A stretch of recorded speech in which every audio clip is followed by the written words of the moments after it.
Hello everyone, welcome to today's webinar. My name is Kasia and the subject of this webinar, as you can see on the slide, is giving presentations.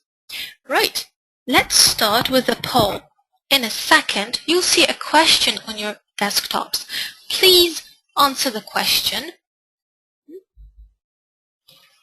Answer the question. Just give us a second, sorry. Alright, here's the poll. Right, the question is, do you give presentations in English? Alright, and there are 3 answers. Yes, often, yes, sometimes, or no. Answer the question, please. Alright, I see your answers are coming. Very nice. I see we're still answering. Alright. I think, right, that's more or less everyone, I think. Alright, let me close it now and share the results with you. So as you can see, 6% of you give presentations in English very often, 57% sometimes, that's majority of you, 36% never give presentations in English. So here's a chance for you to learn because you can always be asked to do that in the future. Great, thank you very much. Alright. Alright, so let me ask you a question now. Let me ask you a question now, and I would like you to use the question box to answer the question. Who's normally the audience of your presentations? When you give presentations, who's the audience? Please use the question box to answer.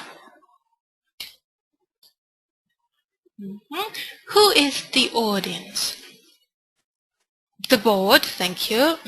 Other employees, executives, colleagues, auditors, management board, peer employees, European board of the company. Various people, senior management. Alright, some contractors also, some business partners you mean. Clients also. Brand directors. Right. Okay. And another question now. How do you feel about presenting in a foreign language? How does it make you feel? Again, please use the question box to answer. Now, okay, thank you. Now the next question. Not so confident, some people say. Good. Very nice. Stressful. It can always be better, some people say. Okay, nervous, not comfortable, a bit uncertain, only in Polish, uncomfortable, stressful, terrified, some people are even terrified. So sometimes you forget some information. Alright, so these are the answers I've got. So some people feel actually good about giving presentations in a foreign language. Some people are stressed. Some people are nervous. Some people are terrified even. So did you actually know that public speaking, and that's what presentations are all about, is often rated at number 2 on the list of top 10 fears? Well, I'm sure even some expert public speakers like the American President Obama get nervous beforehand. So what can we do about it?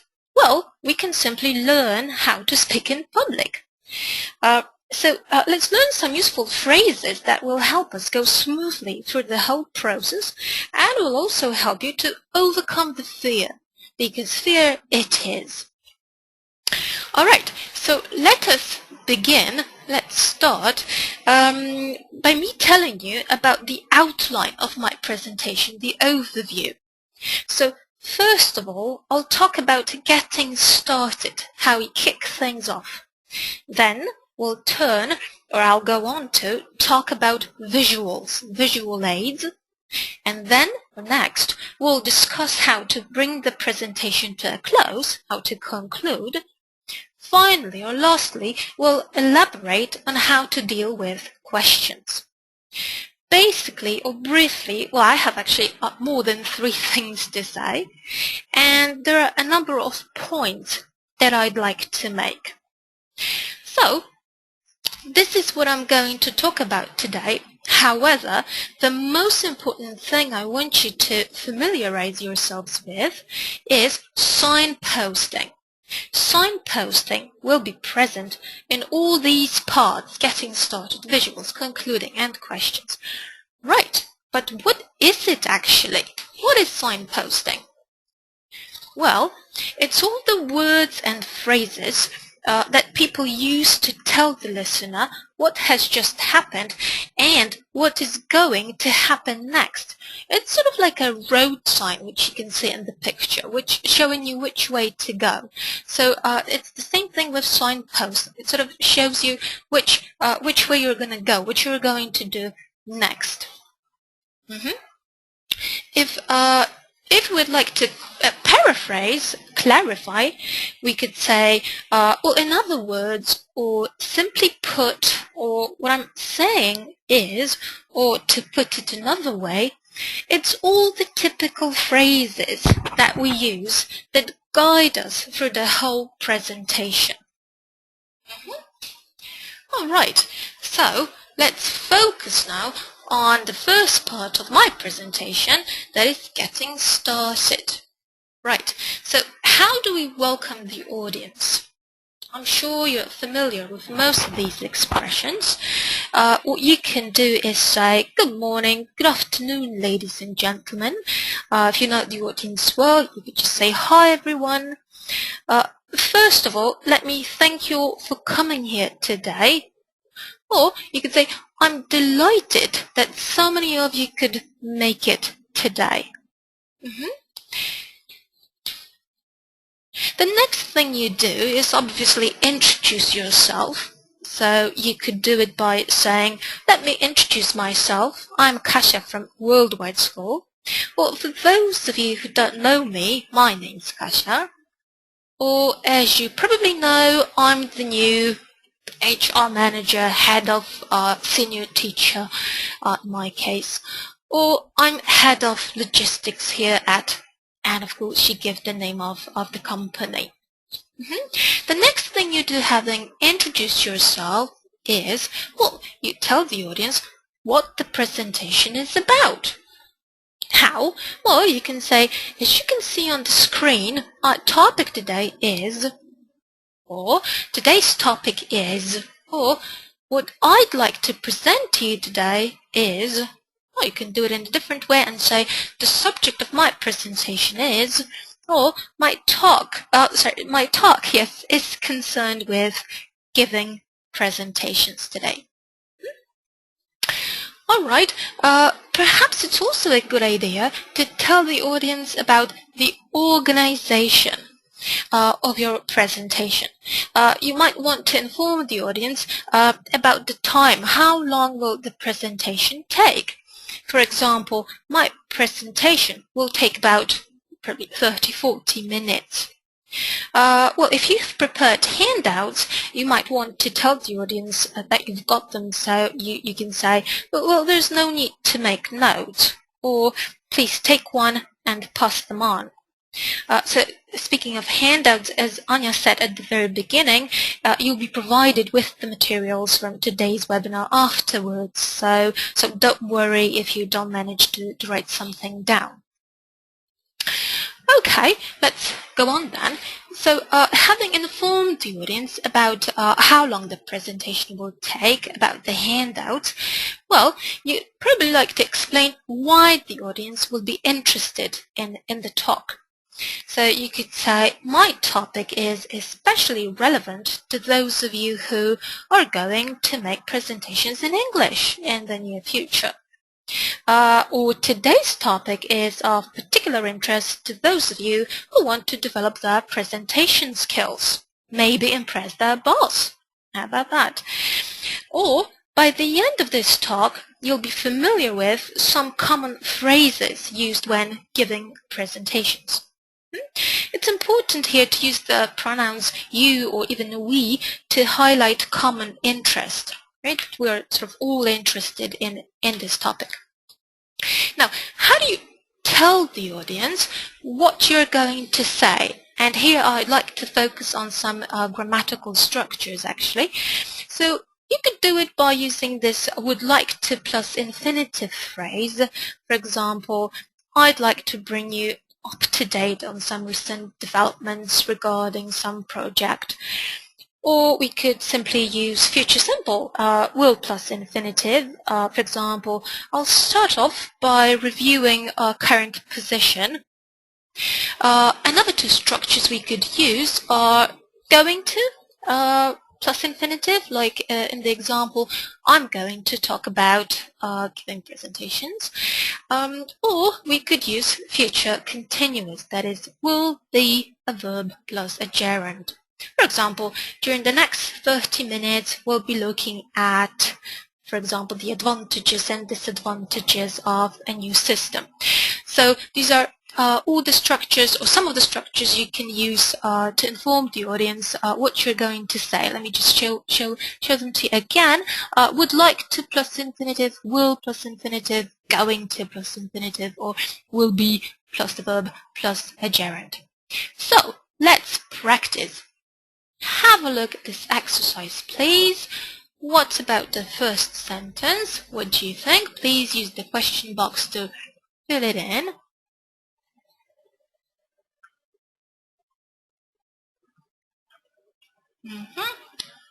Good. Alright, I see some answers. Perhaps some more people would like to say what the correct form is. No? Okay, I do see some more answers. Alright.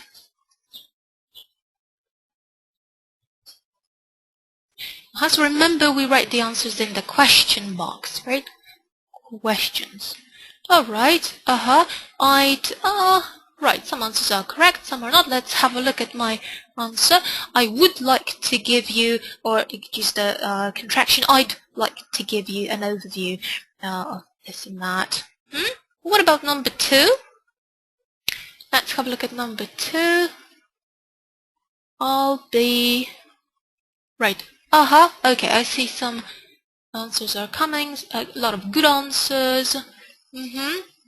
Okay, yes, exactly. So it's going to be, I'll be showing you some photos of our new offices. Very good. Let's have a look at 2 more examples. Number 3 seems pretty easy.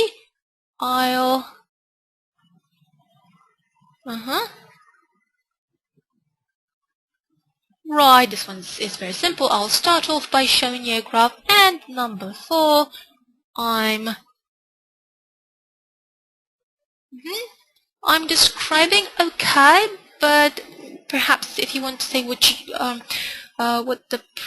you're going to do, right, you would simply use the phrase going to. So I'm going to describe how the company is structured. Thank you. Thank you very much. All right, well, a lot of good answers. Thank you. All right, so let us have a look now at a checklist for getting started. So in getting started, let's make sure that we've done all these things. So make sure you have welcomed the audience, you have introduced yourself, you have stated your topic, make sure you've given an overview, an outline of the presentation. Have you talked about the organization? Have you said why the topic is significant, important for the audience? Well, if the answer to all these questions is yes, yes I have, then you've done it properly. Alright, so that's actually all I have to say about, or we've looked at, or so much for getting started. So moving on now to, or let's turn now to, or the next issue topic I'd like to discuss, focus on, or let's look now at another problem, that is audience's attention. Audience's attention. So let's look at such a graph. As you can see, the vertical axis represents the attention of the audience, and the horizontal one shows time during an average presentation. So I'd like to ask you a question, how you draw a curve in this graph to show the attention of the audience during a presentation, but obviously it's hard for you. So let me show you the actual graph. As you can see, most listeners tend to remember most easily information given at the start and finish. So these are two most important sections of the presentation. In the middle of your talk, the audience's attention can get distracted. So how can we get our audience's attention? For instance, or a good example of this is, or as an illustration, or to give you an example, we can tell them a story or an anecdote. For example, I remember I was once asked to give a presentation in a foreign language and something happened. We can start with an interesting fact. For example, did you know that? Or I've read an article recently about something obviously relevant to a presentation. We can also ask a rhetorical question. Do we really need presentations for that matter? Or we can give them a problem to think about. For example, suppose you wanted to set up a company. Well, how'd you go about it? Or imagine your boss has asked you to prepare a talk about a topic you know nothing about. What would be your first step? So much about getting the audience's attention. So remember, there are 4 ways in which you can do it. Just to go back for a minute to the previous slide, you can tell them a story or an anecdote. You can start with an interesting fact. We can ask a rhetorical question or give them a problem to think about.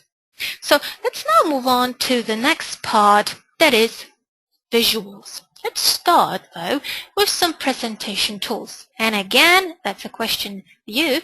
What are these? What do these pictures show? Have a look at the first picture, top left. What does it show? And again, please use the question box to answer. What is this? The first, the one at the top, mind you, right? I see some good answers coming. So the one at the top. Very good. Obviously, it's a whiteboard. How about the next one? The one in the middle, top middle. What is it? Laser pointer. Yes, it's a laser pointer. Let me show you. What about the third one? Top right. What is it? It's kind of obvious. Aha. Right. It's screen, a PowerPoint, right? That would be a PowerPoint slide. Now, what about bottom left? What do we have there? Bottom left. Right. All good answers. Flip chart it is. And the last one, the one on the right, the bottom right.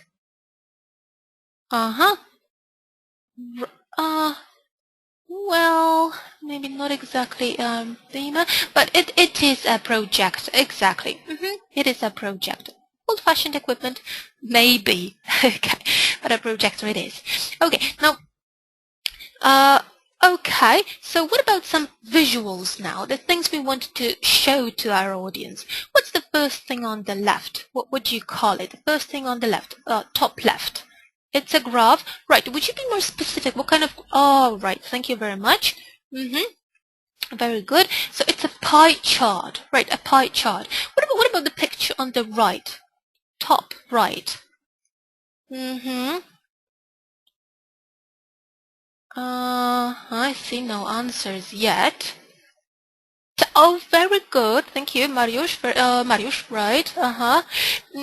Yes, let me show you actually. It's a technical drawing. Yes, technical maybe picture. Oh, right. And what about the one at the bottom? That's pretty simple. That would simply be a... Right, just one good answer. Mateusz this time. No, there are more good answers. That's a graph. Let me show you some more. What about this one? The first one at the top left. What is it? Some kind of structure, right? Well, right. Well, yes, we actually call it an organizational chart or organogram. Right. What about the one at on the right, top right? What is this one? Top right. What does it look like? Yellow below creature showing a graph. Exactly. Yes, a creature showing a graph. But what kind of graph is it? Very good. Thank you, Monica. It's a bar chart. And the one at the bottom, pretty simple. That would be yes, Anna's answers, very good. And I see some other good answers. Yes, a table it is. So now a question for you. Which of these would you use to describe your company market share? Your company market share, which would be a proper visual, a pie chart, thank you. All right, another question. What about your company sales figures in particular months? Which graph would you use? Which visual? Sales figures. Bar chart, very good. Of course, you could use a table also. And your company organizational structure. You could say the hierarchy or the organizational structure. That's pretty obvious, I think. Of course, the organogram. All right. So, if you show your audience a graph, a visual, obviously you want to explain it, you want to talk about it. How can you do it? By using phrases like, let me explain the graph. Or this screen shows, for example, a diagram. Or if you look at this graph, you can see this and that. Or what is interesting in this slide is, and obviously very often you'd like to highlight some information, say something is really important. So you could do it by saying, I'd like you to focus your attention on this and that. Or let's look more closely on something.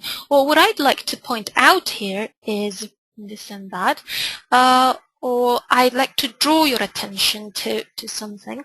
Or I'd like to stress, emphasize, etc. So if we look at the next slide, I've actually provided an example of a graph, bar chart for you, showing you all the languages spoken in Canada. All right. So the key on the right shows which languages these are. As you can see different colors which indicate how many people speak the given language. Notice there's even the Polish language, but there are only circa 200,000 people speaking it. And let's now look at the next slide. If we'd like now to analyze or give recommendations, we could use the phrases below. So you could say, where does that lead us? Or let's consider this in more detail. Or translate it into real terms. Or maybe the significance of this is, if we come back to our visual, that the most popular languages in Canada are obviously English and French. Or you could also say, although so many languages are spoken in Canada, there are only two official languages, there's English and French. All right, is everything clear? Are there any questions, perhaps? No questions so far. Everything is clear, thank you. All right. So, I said, although so many people speak the language, only two are official ones. What about the word although? Is it clear for everyone? Perhaps you'd like to use the question box to answer. What does it mean, although? Although, the first word in A. Okay. Right, although it's like chociaż, jednakże, okay. Chociaż, okay, good. This word is used to show contrast, when we want to make contrast. What about some other words showing making contrast? Would you have a look at these words, A, B, C, J? Which of them tell us about contrast? Use the question box again, please. On the other hand, very good, however,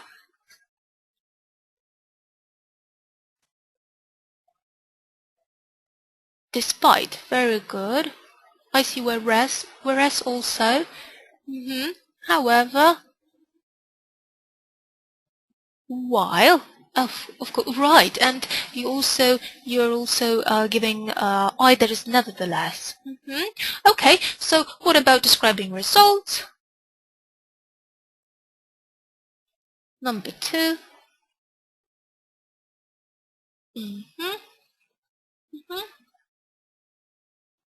Exactly. So as a result, consequently, as a result, and thus.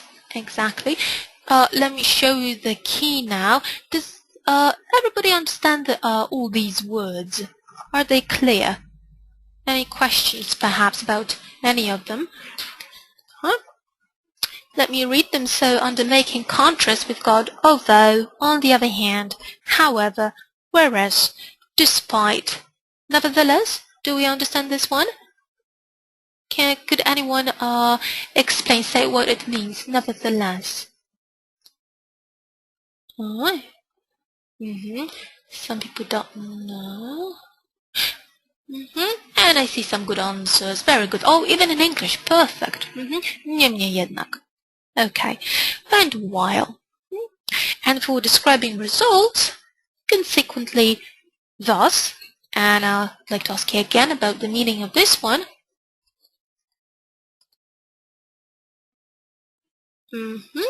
Thank you. All right. Very good. Thank you. You're saying dlatego, tak więc, tym samym, w ten sposób. Alright. And the last one being as a result. Right. Alright, so I see there are not really new words for you. Hence, let's practice. Look at the first sentence, please, and choose the right word. Is it although, thus, or despite? What do you think is the proper answer? I see some good answers coming. Some people say despite, although more people say despite, and that's actually the good answer. Despite the growing demand, we didn't sell more cell phones than last year. Yes, maybe a little hint. Despite must be followed by a noun or a gerund, so that's why we cannot use although. Although is followed by a verb. Number 2. See some answers coming. But exactly. Very good answer. Very good answers.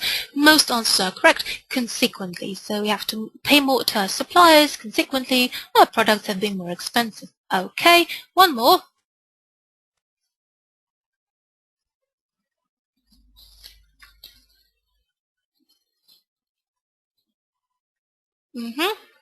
Very good. Right. Most answers are correct, and the answer is thus. So advertising campaigns are very expensive, thus we need ads in 3 daily newspapers. Very good. Thank you. Thank you for all your answers. All right.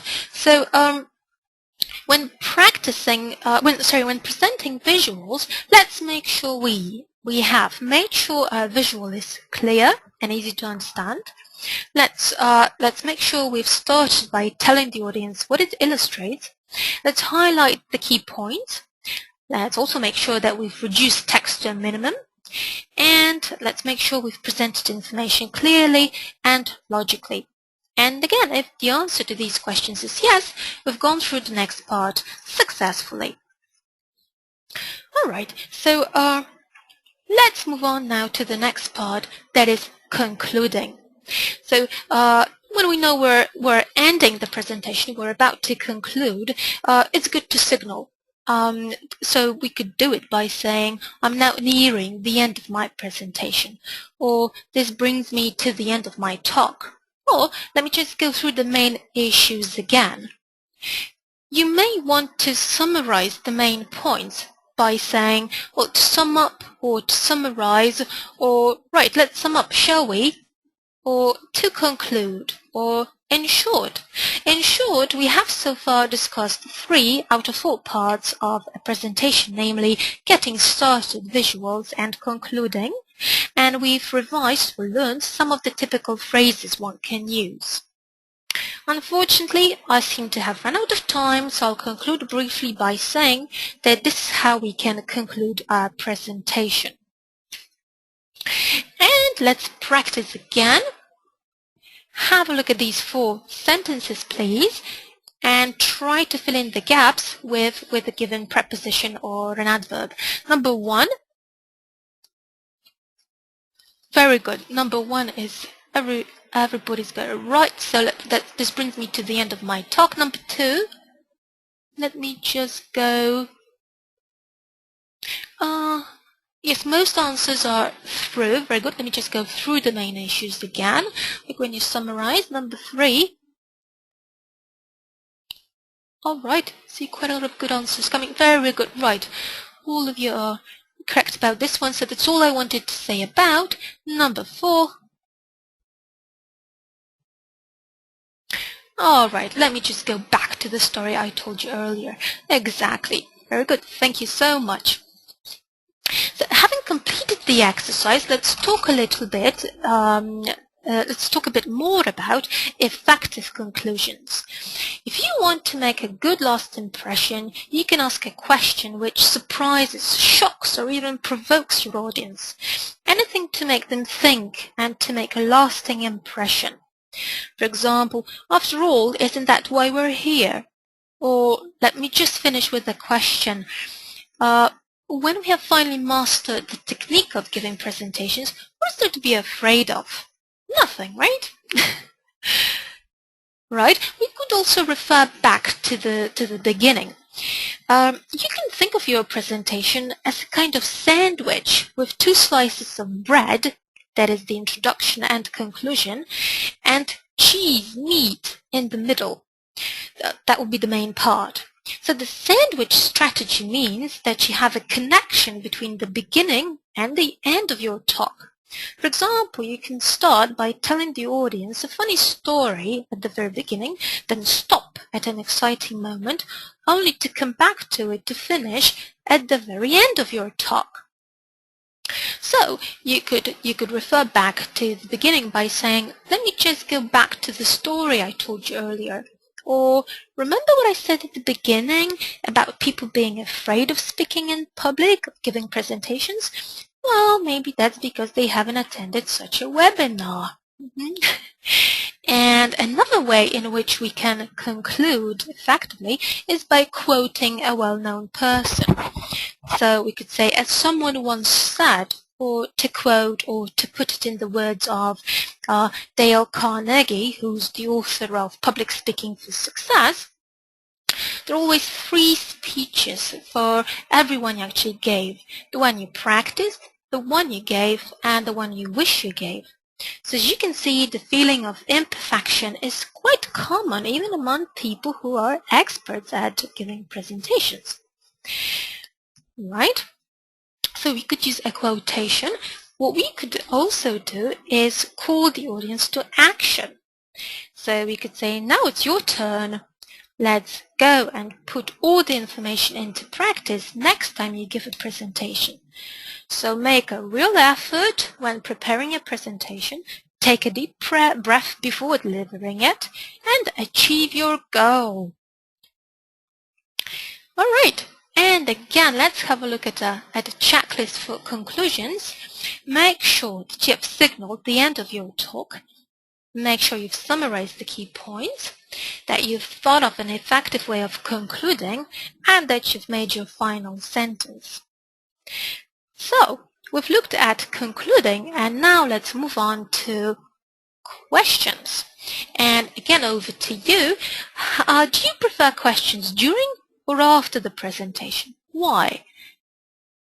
If you could use the question box again to answer, so do you prefer questions at the end or during the presentation? Alright, I see lots of answers coming. Quite a few of you say during the presentation. Well, maybe 30%. But most people say after the presentation because you sort of get distracted. Because it's more effective when you do it after. Right, you don't want to be disturbed during the presentation. Maybe just short questions during presentation, you're saying, after. Thank you. Now, how do you deal with questions you do not want to answer? What do you do about the questions you don't want to answer, really? Uh-huh. Uh-huh. Oh, you're asking the audience for an answer. How nice. Right. I see. I have to check it. Postpone answering. Later by email. Very good. Confirm later. Ask the audience. Come back later. Very good. Right.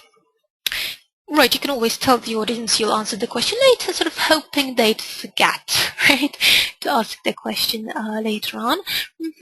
Right, this isn't the answer by email.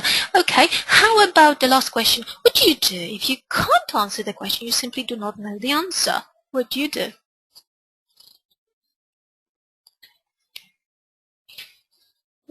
Waiting for your answers. What do you do if you can't answer? I'll find answer and give it to you. It's confidential, okay? That's tricky. I'll search for the answer. I'm not an expert. I forward the question to an expert. Very good. I'll check and come back. I'm telling them I'll check and answer by email. I simply don't know. Oh, right. Right. So you check and sort of tell them you'll answer the question later on. Very good, thank you. A lot of interesting answers, thank you. It's normal in business, I'm sorry, and I'm not going to answer. Right, okay, thank you. So, of course, you would, at the end of your presentation, you'd like to invite your audience to discuss, to ask you questions. So, how can you do it? Simply by saying, I'm happy to answer any queries, questions now, or please feel free to ask questions now, or if you would like me to elaborate on any point, please ask, or any questions. That's the simplest way, I suppose. And it might happen that you do not quite understand somebody's question. What can you do then? Well, you can obviously ask for clarification. So, for example, you could say, I'm afraid I don't quite understand your question. Or could you repeat your question, please? Maybe could you clarify, right? Well, sometimes you may not want to answer a question. Perhaps it's the wrong time for it, or maybe it's irrelevant. So when avoiding giving an answer, make sure your tone of voice is friendly and your reply polite. You could say, perhaps we could deal with this after the presentation at some other time. Now, if you don't know the answer to the question somebody's asking you, just be honest. Say so. Offer to find out or name a person who can answer the question. So we could simply say, sorry, that's not my field, but I'm sure someone from maybe some other department would answer your question, right? You don't have to be an expert, right, in every field. You could say, I'm afraid I don't know the answer to your question, but I'll try to find out. I think we're being professional here saying that. And it's also good to check the questioner is satisfied with our answer. Right, let's practice a little. Please match the beginnings of sentences with their ends. What about number 1? Use the question box again. Right, I see a lot of good answers coming. Very nice. Right, so I see most of you are saying it's the answer C. Of course, I'm afraid I didn't quite catch that, which is like an informal way of saying I'm not sure I understood. I didn't quite understand that. Number 2, if you don't mind. Number 2. Number 2, right, number 2 is A. So if you don't mind, I'd prefer not to discuss that today. And 3, of course, I'm afraid I'm not in a position to answer that. Perhaps somebody else could do that. All right, thank you very much. You're being very active. Thank you. So again, let's have a look at the checklist for questions. So, have we listened carefully? Have we made sure we've understood the question correctly? If you want to postpone the question, say why politely. If you don't know the answer, say so an offer to find out. Check that the questioner is satisfied with your answer. And last but not least, an exercise for you, an exercise covering all the parts we've gone through. If you could fill in the gaps now, the first letter of the word is given. What do you think of the first one? There are a number of... Oh, that seems difficult. But I see some good answers. Right. Okay, let me show you. There are a number of points I'd like to mention. Okay, is there any other word we can use? A lot of good answers. Yes, there are a lot of points I'd like to make. Thank you. Number 2. Thank you. Let's have a look at number 2. Oh, perfect, Mateusz. Great. Very good. A lot of good answers. Let's turn our attention to. Very good. Been listening carefully to my presentation. What about number 3? Good. Very good. Let's wait for more answers. Good. Very good. Let's move on to. That's when you want to start another section. Sorry, that's not my. Very good. Right, that's not my fault. When you want to apologize, but it's about a field. Okay, so that's not my field. And the last one. What I'd like to. I see some good answers. Very good. Right, what I'd like to point out here is. Very good. Thank you. You've been very attentive listeners. Thank you. Right. Okay. Thank you so much. Right. So the final sentence I have for you is actually a useful tip. That is, doing a lot of the thinking at the beginning will save you a lot of time in the long run. Some food for thought, and the message is clear. Before you give a presentation, spend a lot of time thinking what it is that you want to say to the audience. Please feel free now to ask questions. Actually, I also have a question for you. Now, what's the most useful thing you've learned about giving presentations? If you could use the question box to answer.